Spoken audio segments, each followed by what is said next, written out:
Ramazan Büyük Kılıç cutkareki Kurde u ev salon ku li zeviya razêxwe ya li kêleka bajarê Diyarbekirê balîkariya hesp cot dike. Zevî bi kevirên reş ên bazand tijiye û traktor nikare lê cot bike.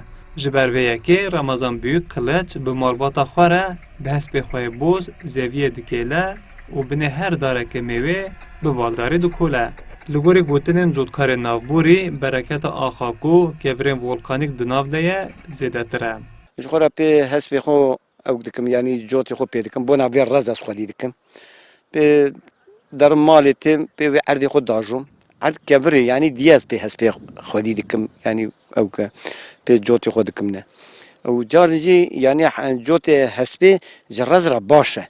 Kokî wîna tê ajotinê ya pê bûr namîne giya miya wî gişê pê radibe yanî ew namê xweş e ji rez re baş e ne.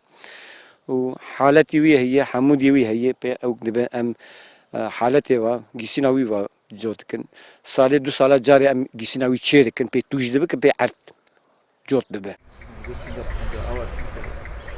Qedexa vîrusa koronayê cotkar û rênçberan nagire û ew dikarin ji bo hilberînê bixebitin.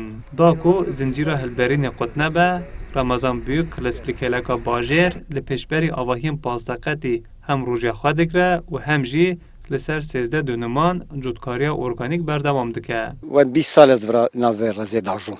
War 20 salek var reza me daniyê.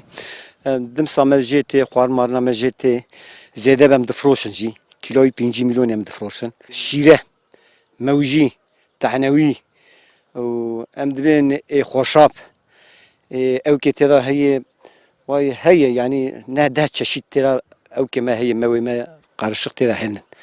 Tiriya me baş e, saxliqlî ye. Em tu îlaj milajê nadinê.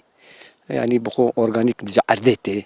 Yani çi ye siz vêrima erdê û xwedayê. Li ser zeviyê ji bilî mêwan, darên simak û hinar û darên tuyan jî hene. Li gorî gotinên cotkarî bi vê şêwaza kevne şopî, zevî baştir tê cotkirin û dahat zêdetir dibe. Cotkar Ramazan Büyük Kılıç berhema vê keda xwe ya zor û zehmet di dawiya payîzê de berhev dike. Ji têrî Dems, Helîl û Beniyan çê dike û difiroşe û pê depara xwe dike. Zehmetê pir zehmet e. Çer bikin. Hema mecbûr e. Mala.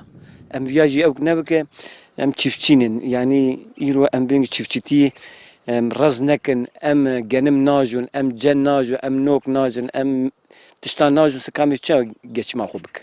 Tiriya wî baş e gişîre we siqmelînin. Ew ya jî em ji xwe re mala xwe re dikin ewk.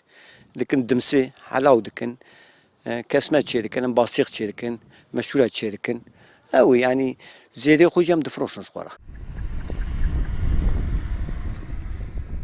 Îsal li Bakur baraneke baş lê kir û ax ji avê têr bû.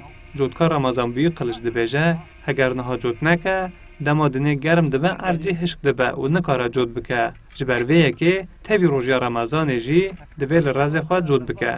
Cotkarê ketkar piştî ku roj diçe ava, halet û gîsnî ji hespî dike û cila wî lê dike û lê siwar dibe û di nav qerebaliga bajêr de berê xwe dide mala xwe.